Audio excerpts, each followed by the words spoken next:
What's up mga bay, for today's video nata karon din sa Lawis Beach Resort sa part ni siya sa Sagon. So kini ang among napili kay unang-una dako kay siya og parking mga bay, luag gid kay siya.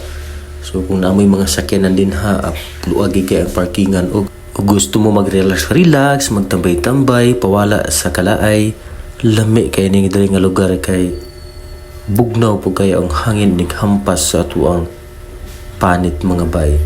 So daghan na pud kaayong nangaligo di mga bay kay ganiha manggod.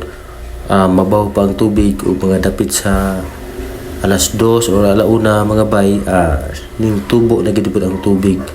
Ug daghan-daghan na gid pud nangaligo og uban mga bay busy gid pud sa bag video okay.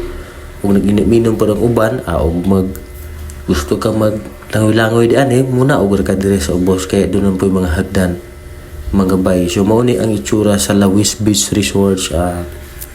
Para sa kuha mga bay, okay ra pud kay ni siya kay naampoy mga nagbantay ug doon na pud siya mga limits lang ba nga kuan pag mulawom na gid og taman dunay pataw dito sa unahan nga nagpamatuod nga diha ra pud kataman para sa seguridad. So para sa kuha mga bay regarding sa tubig, tinaw kaayo og lami kay isang mga bay kay wala kay mga mamatikdan nga namaak.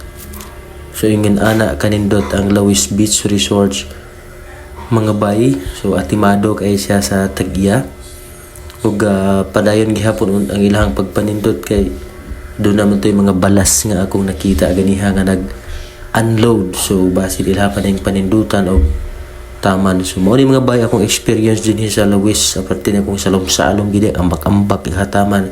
Pawa po siya sa pamaol mga bay kay ug nila pa kining dagat pang pawa po daw kuno sa mga sakit-sakit. So ang uban anak mga bay nagpalubong po sila sa gitawag og balas. So uban ni kinyo mga bay sa among pagsalom-salom dinhi pagligo ug ato na siyang butangan og gamay-gamay nga musika. Tinangay ka na ng hangin, papalayo sa akin, wala nang isipin. Kahibangan ko'y natapos din, at tinangay ka na ng hangin, papalayo sa akin,